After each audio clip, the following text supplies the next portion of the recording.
Hey everybody, welcome back to the Dungeon Dive. Daniel here. Alright, today we are going to take a quick look at Chronicles of Drunagor, Age of Darkness.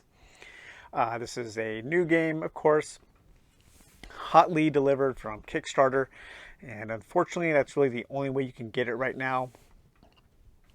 And chances of a reprint are still kind of up in the air, it seems.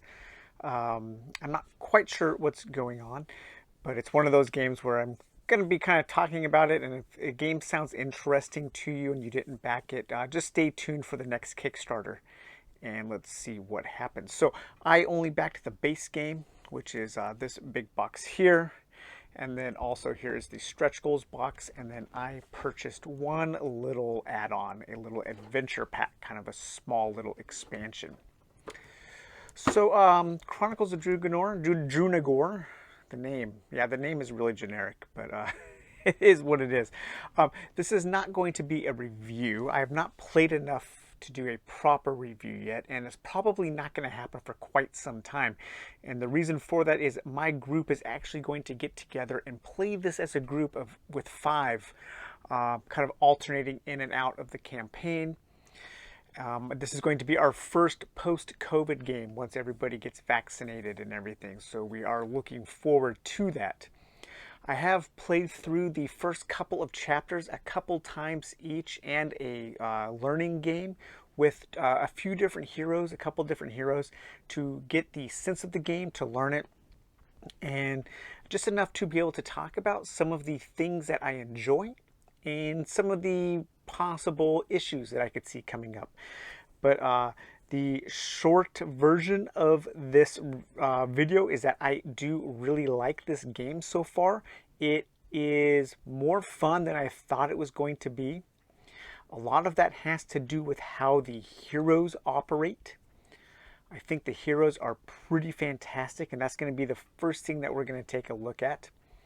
I am a little disappointed in how strictly scripted the campaign is, and a little disappointed in the lack of any kind of random mode, like a character arc mode where you can just go on random quests and keep a character from quest to quest.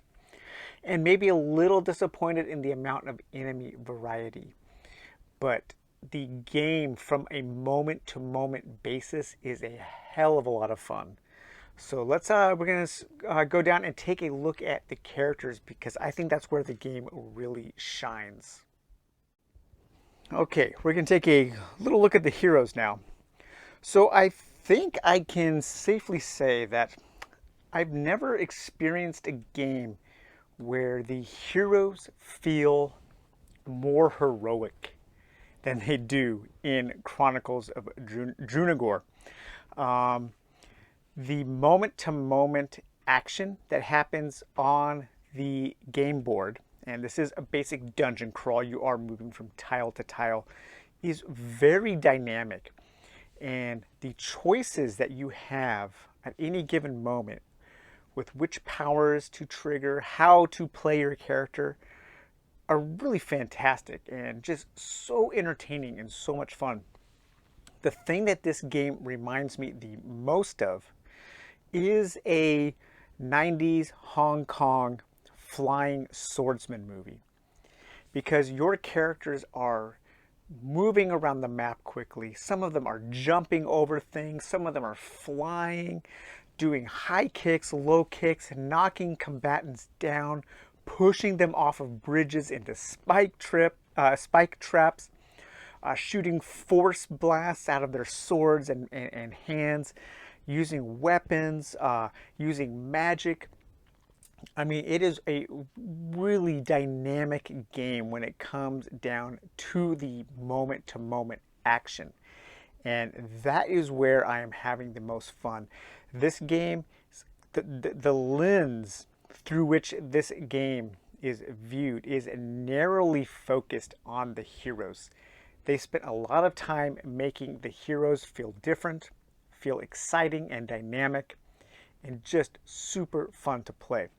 So with the Kickstarter and the base game and the Kickstarter stretch goals, you get a lot of heroes, and a few of them are only, you only get one version of. So Sun, the human monk, she was my main character that I was playing as.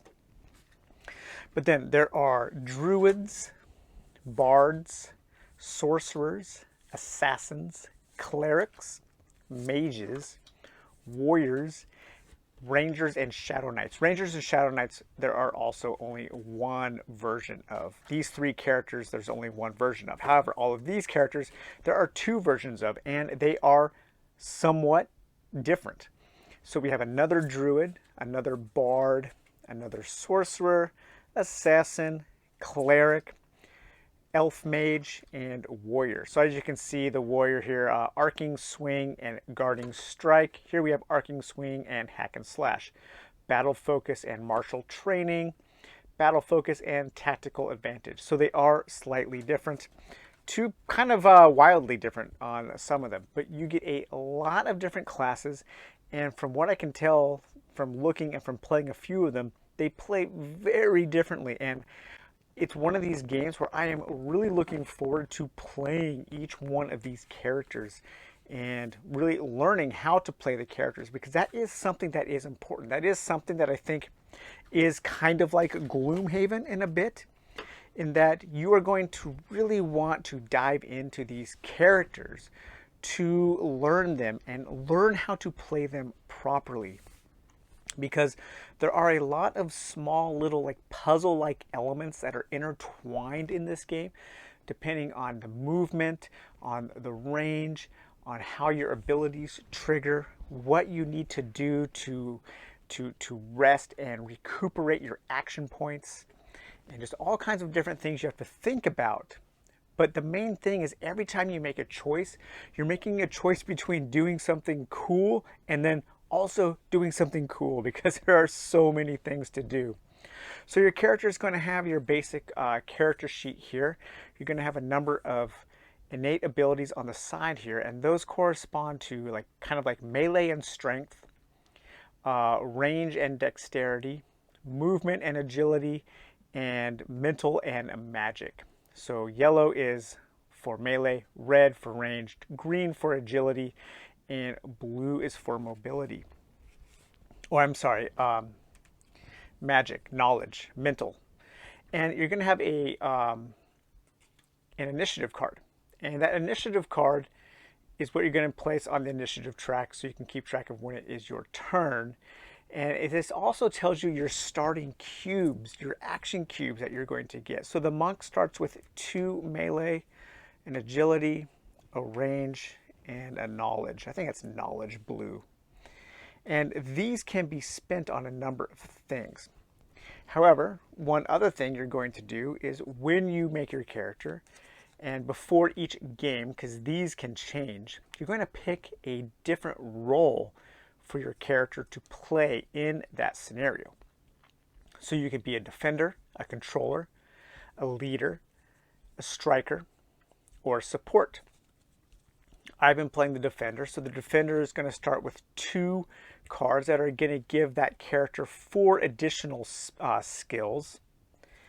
Then each role also has a 3rd card that you can upgrade to, and that's going to have a side A and a side B there. Now, some of these skills have this P value, and that means they're passive, so that means they're always on.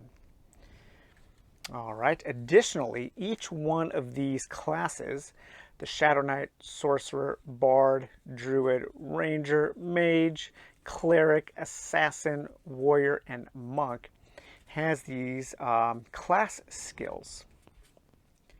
And these are going to be earned during the campaign as other ways to level up, and they're going to give you other abilities that you can learn and use. So that is yet another way that you can upgrade and make your character unique. Additionally, each one of the characters is going to have these other skills that they can learn. Agility skills, wisdom skills, that's the blue, wisdom skills, ranged skills, and melee skills. As you play through the campaign, you can learn these new skills, and each one of these can also be leveled up to have 2 skills on the side. So once again, another way that you can level up your character. And then each character also is going to be proficient in certain weapons. So the monk is proficient in light weapons, offhand weapons, cloth armor, and trinkets. And there is a small deck of starting gear, and you're going to find two pieces of starter gear. So the monk starts with a light weapon, which is the blooded sword, and cloth armor. And so she will equip those like that, like there, and there. And so at the beginning of the game, your character is basically going to be consisting of your character sheet with those skills there that you already know, one weapon, usually one piece of armor, and then your two skills for whichever role that you have chosen. And also, according to your initiative card, you're going to have your action cubes. Now this is where things start to get really interesting, because the way you trigger your actions is by spending cubes that coincide to the color. So if you wanted to take melee actions, well, back up a little bit, on your turn you get a movement action for free, which you can move 3 spaces, and then you can spend 2 cubes worths of action. You can spend any color to take another movement of 3, which is okay. Then you can spend a matching color to do one of your skills. So you can say, I'm going to do this Iron Fist attack here, so I'll spend this yellow cube. It's a melee cube that gives me a range of adjacent, and I get a +0 to my hit. I can re-roll if I miss, and it's going to add 1 damage. And then you just check to see what your equipped weapon is. You will hit on a 7+, and you will do 3 damage there. Okay, or else you could do your low kick, which is a +3, so you're going to roll the d20. All attacks are a d20. You're going to add your 3 there, and then you're also going to do knockdown if you hit and do damage. Okay, or else maybe you want to do one of your ranged attacks. So a ranged attack, she can do a force blast from whichever weapon she has equipped, and that's going to be a +5 to hit and plus damage, and that is at a range of 1. Now, range in this game is a little different than in a lot of games, and I just need to find a tile here to look at real quick. So range isn't actually by squares, it's by areas. So the squares are what you're going to move around in, and these large blue squares, those dictate range. So if you have a range of 1 and you are here, you can attack anything in a range of 1 area. So you could attack an enemy in this area, or in this area. Movement and range is really generous in this game. You can move in any direction, diagonals. There are different elevations that you can move up and down. You really do feel like you are moving around the battlefield a lot in this game. So that is a ranged attack. Now some of these have a rainbow assortment where you can remove curse and you can spend any of your color cubes. If you want to remove curse and you spend a yellow cube, well, the yellow signifies that it is a melee power, and you're going to trigger that with a melee cube. That means that you can do it on yourself or on an adjacent hero. If you spend one of your red cubes, your normal range is 1. So that way you can actually, if you were here, you could cast that remove curse on any other hero in a range of 1, so 1 area away. But what's really interesting is that these green and blue, these signify that the skill has a limitless range. So anything that's on the board, any square that has been revealed in the entire dungeon, you can spend one of these to target anybody that you can, that is on the board. So you have just a ton of options. And just based on these, this is just the way my character starts. I have 2 different melee attacks. I have a focus where I can earn these focus tokens. Focus tokens are things that you can, it's a currency that you can collect, and then you can spend those to do additional attacks. I can do this ranged attack here. I can take a bonus move action that also gives me focus. I have a passive ability that after I make any kind of weapon attack, that crossed swords is a weapon attack, then I get to move for free for 2. I have 2 of these magic abilities. One is a reaction, so where anything that does damage to me, I can spend a blue cube and do this as a reaction. I can get a chi of 1. A chi is a currency that the monk accumulates, and on any one of my turns, once per turn, I can spend a point of chi to take a free weapon attack. Or I can also have this balance finding where I can heal myself and focus 1, gain focus. Or I can remove curse and heal. I have a +3 toughness for being the defender. I can join in the fray, which will allow me to trigger this using a melee or ranged action cube, which will allow me to gain 2 shield tokens, which helps me defend and move 2 and take a +0 hit. Or as a reaction, I can prevent 3 damage from an attack. And that's just the way that this character starts. So on your very first turn, you have all of that stuff available to you to do. And you are constantly doing almost all of it. And the way the game kind of plays out is you will be filling out your skills, using them, and then once you use your last cube, you've taken all of your actions over a couple turns, then you do what is called a recall, and you take all of these back. But to signify that your character is getting a little exhausted, well, you have to take one of these black cubes here, these curse cubes, and you have to cover up one of your abilities.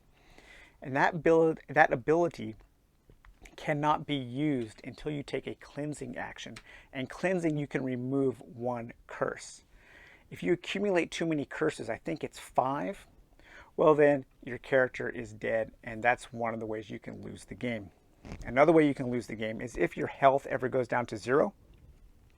Then you, on your next turn, you come back, you wake up, you regain consciousness, you set your health back up to 10, and you take one of these trauma cubes, and these trauma cubes are placed over actions, and these cannot be cleansed. These stay on for the entire mission. If you ever gain a second trauma cube, well then that's another way that you can lose the mission. So just think about this as you're playing through the campaign. You're going to be adding more melee attacks, more ranged attacks. You're going to be adding more passive abilities, more agility abilities. These can be leveled up to where you're going to have even more choices to make. On top of that, as you are playing, you are going to be gaining more action cubes to be spending, so you can be doing more. You have to rest less.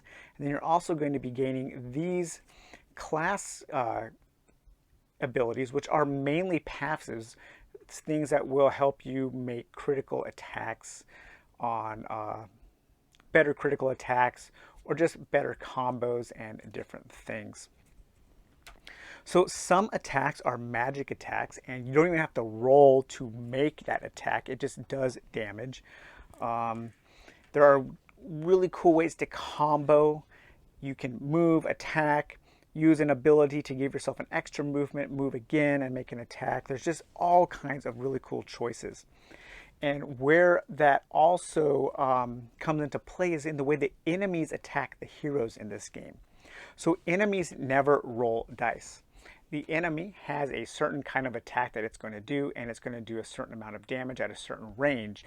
Well, that enemy automatically hits and automatically does its damage. So then it's up to you to determine which ability you want to use, if any, to mitigate that damage. You could soak it up if you want to save one of your actions for your next turn. You could roll out of the way and move out of the way. You could decide to take some of it. But remember that if you take any damage at all, well then also these auxiliary abilities, so you will also get poisoned if you take 1 point of damage. So the choices also carry over onto or into the enemy's turns as well. You're not just hoping that somebody rolls poorly for the enemy so you don't get hit. You are going to get hit. And then you have to think, okay, what am I going to do to mitigate that damage? And it's just one cool choice after another. And as you can see, there are just a ton of abilities. There are ways to multi-class. There are rules to multi-class to where you could combine a couple different class abilities as long as somebody else is not playing that class. So you kind of have to have some expansion characters or Kickstarter characters, stretch goal characters to do that, but you could be a monk shadow knight or something and combine different abilities from each class. Some of the classes will also start with, let's see, where are they? We'll also start with the ability to summon different familiars. And so like the ranger can summon a familiar or two to help her out on the battlefield. So yeah, that is the hero. The hero, playing the heroes in this game is an absolute blast. You're constantly doing interesting things, fun things. You feel powerful. You feel heroic. You feel like you are enabled to do what needs to be done as long as you can plan out smartly what you need to do and when. Next up, we're going to take a look at a couple of the gimmicks in the game. Okay, so there are kind of 2 or 3 kind of main gimmicks in this game. And you might think that it just is overproduced nonsense, and it kind of is, but it's also kind of cool, and there are some interesting elements that arise from using those gimmicks. So the main gimmick, of course, is the raised trays, the game trays that the tiles lay on. Now the tiles are just cardstock. They're linen finish. They are nice, but the tiles are just cardstock, and some of those do need to be placed on the table just by themselves. There are also some of these plastic bridges that you can use to bridge the gaps in between different tiles. So you have a level 0, level 1, and also the highest here is level 2. So you can move from level 0 to level 1, no issue. You can move from level 0 to level 2, but that costs you an additional point of movement. You can fall or jump or be pushed from level 1 to level 0 without any issues. If you fall, push, or jump from level 2 to level 0, you take 2 damage. Also, some of these tiles that you are going to be placing under these bridges or around different edges do have traps, such as this poison or these spikes. And those are also going to trigger you taking more damage when you fall on them.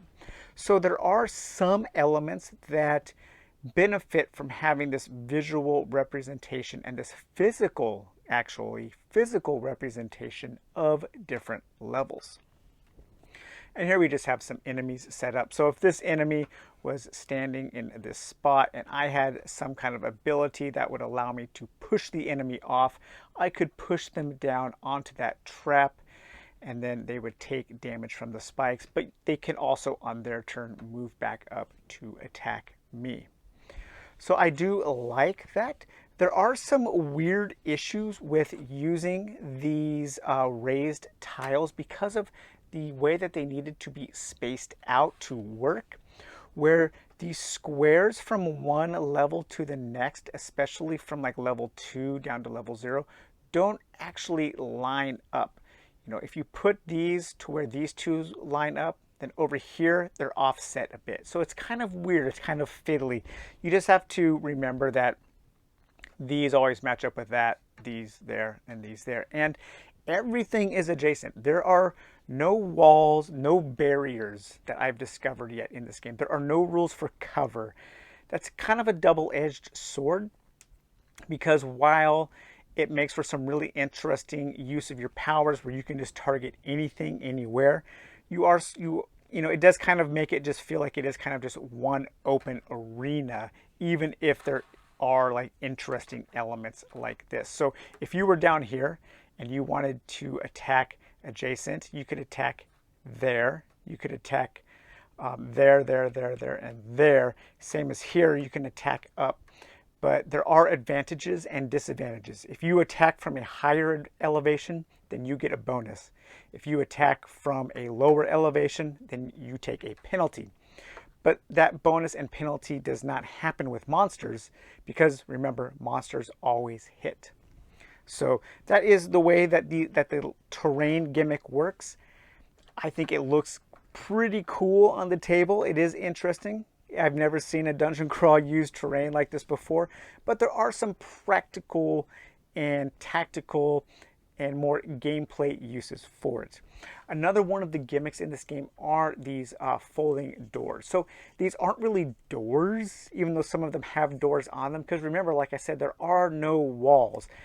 This is not a wall. So these doors aren't really separating areas. There's more to be used like fog of war, where when you reach one, you open it to see what lies beyond. Now this is the tutorial door. This is chapter 1. I'm going to reveal this. It's not really a spoiler because you are going to be just working through this on your learn to play game. So when you reach one of these, you can open it. You can read a little story about what's going to happen, and then you're going to further open it and it's going to tell you what to set up next. And depending on how many players you have, well then you're going to populate those tiles with certain things, usually more monsters.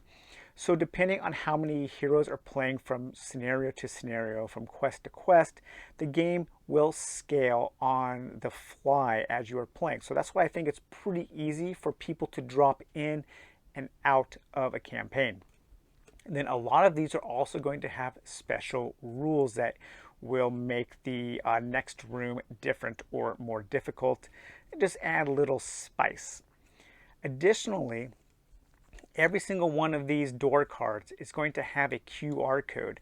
And if you scan that, you will be taken to the website where there are going to be additional entries for different kinds of setups. So it's very easy for them to add variety to the campaign to make things different from play to play. I believe there are 19 chapters in the campaign so far, and they have different variety of doors up for chapters 1 through 7 so far. I'm a little mixed on this because of how fast the game is played. I mean, you are going from tile to tile in a matter of minutes, and you are reaching these doors pretty quickly. And it does take some time to set up the next area. Sometimes I've found that it takes more time to get everything and set it up than it actually does to play. So I'm not sure in the long run if this was a good idea, but it is pretty cool. And yeah, it'll just have to see as I play, more scenarios in a day, how long am I setting things up compared to how long am I playing. I wanted to go back real quick to show one other really kind of fiddly thing with the way these tiles are set up.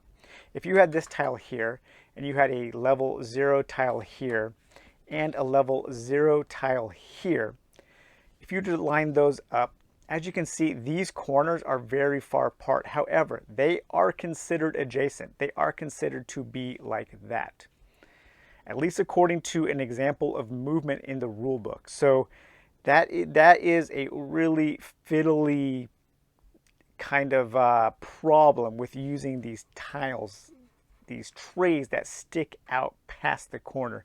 You just kind of have to visualize that those are actually lined up like that. So these are kind of a double-edged sword, all of the gimmicks. One more gimmick, and that is the use of a timer. And this is actually a good use of a timer in a game because it's organic and thematic. And so the whole point of this Age of Darkness is that darkness is spreading. And as you are playing, somewhere on the initiative track will probably be a rune card. And when it is the rune card's turn, you're going to draw a rune from a bag. And that rune is going to correspond to a shape of darkness. And these darkness tiles are going to start coming out from these darkness points on the map tiles. And they're going to be targeting the strongest, the character, the hero with the most health. If you're playing solo, that's you. And they, depending on the shape, they are going to start coming out, and they have to be placed adjacent to each other. And they are going to try to target you. And if they do, and you are caught underneath one of those spaces, you're going to take 2 damage. If there is an enemy on the darkness or adjacent to the darkness, their attacks are going to do more damage. In every phase, every round, more and more of these darkness tiles are going to come out, and pretty soon they're going to be all over the board.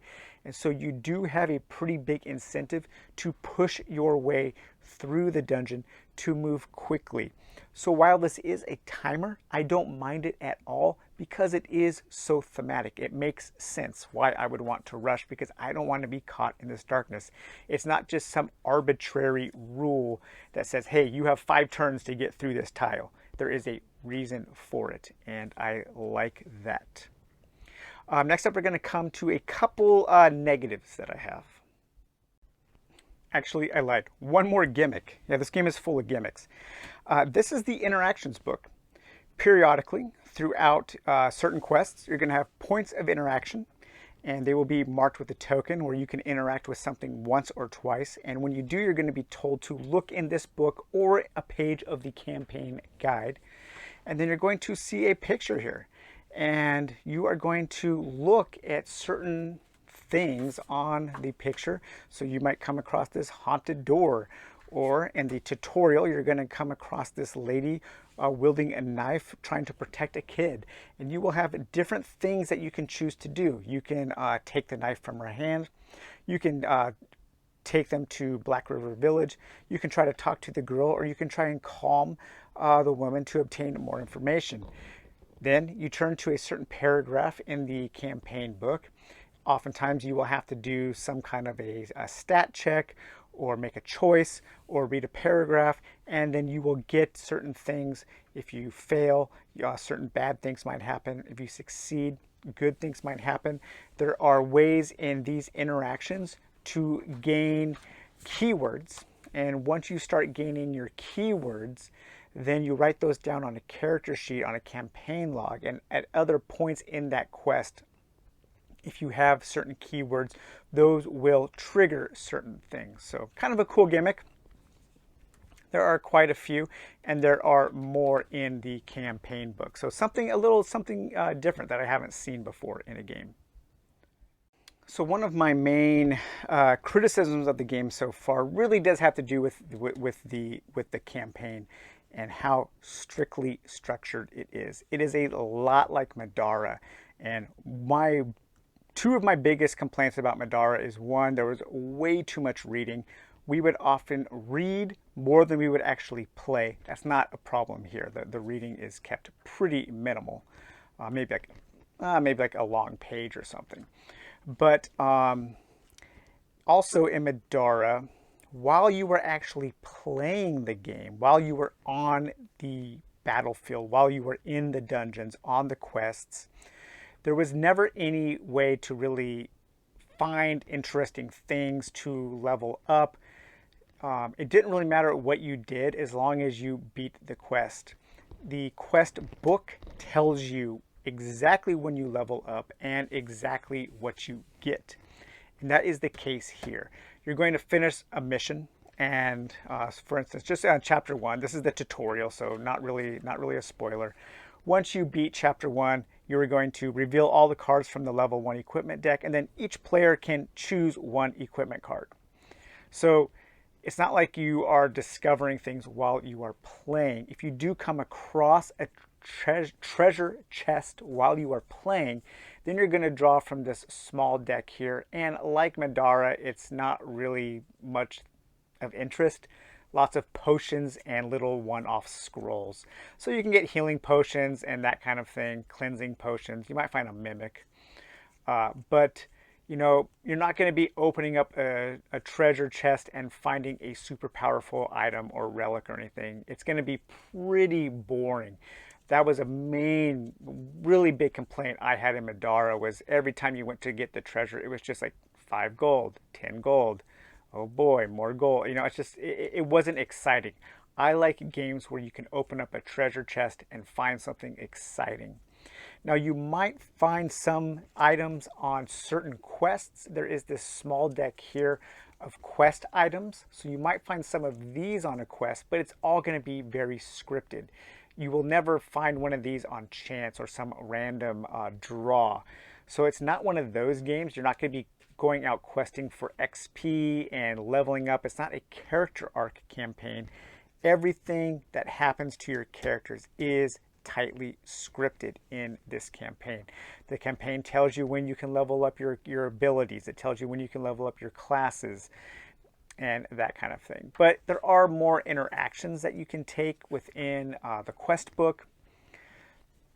So I just wish there was some way to have a character arc campaign where you could just play interesting random scenarios with interesting random things happening, carrying a character over from one random quest to another, getting more loot, getting more XP. But unfortunately, it's not that kind of game. Now, I know most people, most modern gamers are going to love it because I know people nowadays, they love their scripted campaigns. It's just, for me, it's a negative because I'm not so much into that. I don't know if this campaign is going to remain interesting all the way through. And one of the reasons why, besides being strictly scripted and dictating when you can level up, are maybe the lack of enemy variety. If you just are playing with the base game, there's really only like 4 minions you're ever going to come across. I have one small expansion, like I said, and the stretch goals that add a couple more minions. But there's not a lot of enemy variety. There are different levels. So for instance, these skeletons, there's a rookie level, a fighter level, a veteran level, and a champion level. But from enemy to enemy, they're not very different. And the AI is very simple. And so I'm not sure if there's going to be enough variety in the way the enemies interact with the players to maintain that interest for 19 or so sessions. That is just going to have to be something, a wait and see thing. Right now, I'm leaning towards it possibly being an issue because already I was getting kind of tired of fighting skeletons. And remember the cave sickles, how freaking long you fought cave sickles in Madara? Just like, oh my God. Like if I saw one more cave sickle, I would scream. But so there are also ways to play PvP, which I think could be fun on these pre-made maps. And you can play any scenario in here in a one-off mode, but it is strictly a one-off. You're playing a condensed version of the game where you level up quickly. And but once that is done, it's done. You can't save that character and take him or her into another one-off game. It is strictly one-off. So just know that going in. Know that you're going to be playing through 18 chapters of a strictly scripted campaign that is going to dictate, every step of your character's progression to you. If you are into that, then you will probably like Chronicles of Drunagor. There's a lot going for it. I am looking forward to what is coming out next. I'm hoping that they can get this reprinted with the next version of the game, or the next part of the game, because this is supposed to be a 3-part game. I am really nervous about how much space that is going to take up as a 3-part game. I don't know if you're going to need the huge big base box for each part, each following part, each subsequent part. If so, this game is going to take up a ton of space. But who knows, I may just get halfway through the campaign. We may get halfway through the campaign and realize that, hey, this game is all front-loaded with all the good stuff. And the main good stuff, it really is the heroes and the way that they use their powers and the mechanisms that surround the heroes that make you feel like you really are playing a heroic badass on the battlefield who is in control of the situation, and they just need to have a level head to use the right things at the right time to overcome the challenges. So, all right, guys. Well, I hope you enjoyed taking this brief look at Chronicles of Drunagor. And yeah, once we start playing through the campaign and I can get through enough of it, I will come back with a more detailed review on the campaign and the game in its long form. So take it easy, guys. We'll talk to you later. Bye-bye.